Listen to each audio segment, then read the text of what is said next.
بل تؤثرون الحياة الدنيا والآخرة خير وأبقى۔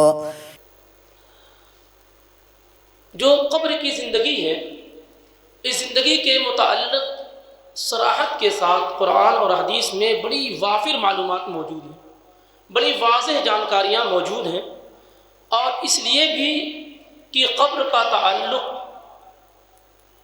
غیب کے امور سے ہے۔ عام طور سے جو غلط فہمیاں پیدا ہوتی ہیں لوگوں کے ذہن و دماغ میں، اس کی بڑی وجہ یہ ہے کہ لوگ قبر کی زندگی کو اس زندگی سے ملانے کی کوشش کرنے لگتے ہیں، اور ظاہر سی بات ہے قبر کی زندگی عقل میں سمانے والی نہیں ہے۔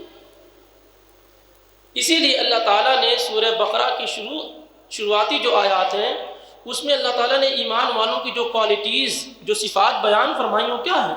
الذین یؤمنون بالغیب، مومن وہ ہیں جو غیب پر ایمان رکھتے ہیں۔ بہت ساری ایسی چیزیں اللہ تعالیٰ نے بیان فرمائی ہیں، اور پھر اللہ کے پیغمبر محمد صلی اللہ علیہ وسلم نے اللہ کے حکم سے بیان فرمائی ہیں، جہاں تک انسان کی عقل نہیں پہنچ سکتی، یہاں پر ان چیزوں پر عقل سے ایمان نہیں لانا ہے۔ اب جس بندے کا ایمان اللہ کی ذات پر ہوگا، رسول اللہ صلی اللہ علیہ وسلم کے فرامین پر ہوگا، وہی آدمی ان معاملات میں ہدایت پہ ہوگا، اور جو لوگ اللہ اور اس کے رسول پر مکمل ایمان رکھنے والے نہیں ہوں گے پھر وہ نقصان اور خسارے میں پڑ جائیں گے۔ تو قبر کا تعلق بھی انہی امور میں سے ہے جو غیب کے امور کہلاتے ہیں، غیب کے معاملات کہلاتے ہیں، جہاں تک انسان کی عقل نہیں پہنچ سکتی ہے۔ اس لیے اللہ تعالیٰ نے پہلے ہی ایمان والوں کی خوبی بیان فرمائی ہے کہ وہ غیب پر ایمان رکھتے ہیں۔ اب سب سے پہلے ہم شروعات کرتے ہیں اس بات سے کہ ہمارے بعض بھائیوں کو یہ غلط فہمی ہے کہ قرآن حکیم کے اندر قبر کے عذاب کا ذکر نہیں ہے۔ صراحت کے ساتھ قرآن کے اندر صراحت کے ساتھ قبر کے عذاب کا ذکر نہیں ہے، یا قبر کے اندر نعمتوں کا ذکر نہیں ہے، اس لیے ہم قبر کے عذاب کو نہیں تسلیم کریں گے۔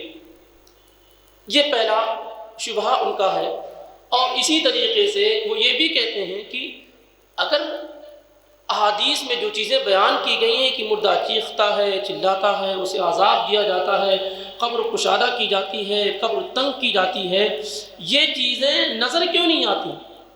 مردے کی آواز انسان جو رہتا ہے وہاں پہ سنتا کیوں نہیں ہے؟ قبر کے اندر آتا جاتا ہے تو اسے کچھ محسوس کیوں نہیں ہوتا ہے؟ عام طور سے بہت سارے شبہے ہیں، ان میں سے دو شبہ بڑا اہم ہے جو وہ پیش کرتے ہیں۔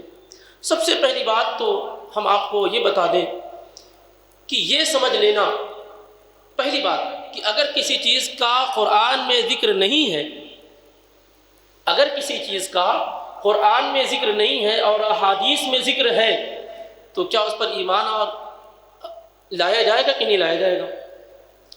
سب سے پہلی چیز یہ کہ کیا اگر کوئی چیز قرآن میں نہیں ذکر کی گئی ہے اور احادیث میں وہ چیزیں صراحت کے ساتھ ذکر کی گئی ہیں تو کیا ان چیزوں پر ایمان لایا جائے گا یا نہیں لایا جائے گا؟ ویسے ہی ایمان لایا جائے گا جیسے قرآن پہ ایمان لایا جاتا ہے۔ آپ صلی اللہ علیہ وسلم فرماتے ہیں، ابو داؤد وغیرہ کی صحیح درجے کی روایت ہے، الا انی اوتیت القرآن ومثلہ معہ، اے لوگوں جان لو کہ مجھ پر قرآن نازل کیا گیا ہے، مجھے قرآن دیا گیا ہے اور اسی کے مثل حدیث دی گئی ہے۔ اور اہل علم یا جو لوگ دینی علوم سے ادنا واقفیت رکھتے ہیں، تھوڑی بھی واقفیت رکھتے ہیں، وہ جانتے ہیں کہ احادیث بھی یہ اللہ رب العالمین کی بات ہے، بس فرق یہ ہے کہ قرآن کی تلاوت کی جاتی ہے، قرآن کے الفاظ بھی اللہ کی جانب سے ہیں، اس کے معنی بھی اللہ کی جانب سے ہیں، اور احادیث کے الفاظ رسول اللہ صلی اللہ علیہ وسلم کے ہوتے ہیں اور معانی اور باتیں اللہ رب العالمین کی ہوتی ہیں۔ تو پہلی چیز یہ جان لینا ضروری ہے ہمارے لیے کہ احادیث پر ویسے ہی ایمان لایا جائے گا، احادیث میں اگر کوئی مسئلہ بیان کیا گیا ہے جیسے قرآن پہ ہے، وگرنہ پورا دین کیا ہے؟ پورا دین تباہ ہو جائے گا، منہدم ہو جائے گا، گر جائے گا، اس لیے کہ قرآن نے کہا اقیموا الصلاۃ، نماز قائم کرو۔ کیسے نماز پڑھی جائے گی؟ کیا طریقہ کار ہے اس کا؟ اسے بیان ہی نہیں کیا۔ قرآن نے بار بار کہا کہ زکوٰۃ ادا کرو، کتنے مال میں زکوٰۃ ادا کی جائے گی، ہر دن نکالا جائے گی، ہر دن زکوٰۃ نکالی جائے گی، مہینے میں یا سال میں نکالی جائے گی، یہ تفصیلات تو حدیث میں بیان کی گئی۔ اتنی عظیم عظیم احکامات ہیں اور اسے قرآن نے تفصیل میں نہیں بیان کیا۔ کیوں؟ اس لیے کہ اللہ تعالیٰ بیان کرتا ہے سورہ نحل میں وَأَنزَلْنَا إِلَيْكَ الذِّكْرَ لِتُبَيِّنَ لِلنَّاسِ مَا نُزِّلَ إِلَيْهِمْ۔ اے نبی صلی اللہ علیہ وسلم، ہم نے آپ پر قرآن کو نازل کیا ہے، اب آپ لوگوں کے لیے ایکسپلین کر دیں، لوگوں کے لیے بیان کر دیں کہ قرآن کا جو حکم ہے اس پر کیسے عمل کیا جائے گا۔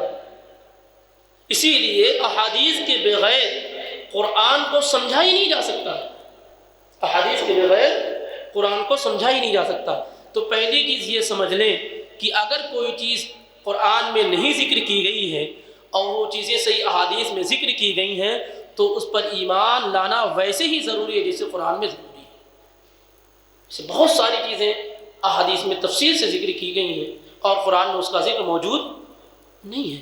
جیسے مثال کے طور پر قرآن میں ذکر کیا گیا غیر شادی شدہ لوگ اگر زنا کرتے ہیں تو ان کی سزا سورہ نور میں بیان کر دی گئی، لیکن شادی شدہ لوگ اگر زنا کرتے ہیں تب ان کی سزا احادیث میں بیان کی گئی۔ ایسے کچھ چیز قرآن میں بیان کی گئی اور اس کی تفصیل احادیث میں بیان کر دی گئی ہے۔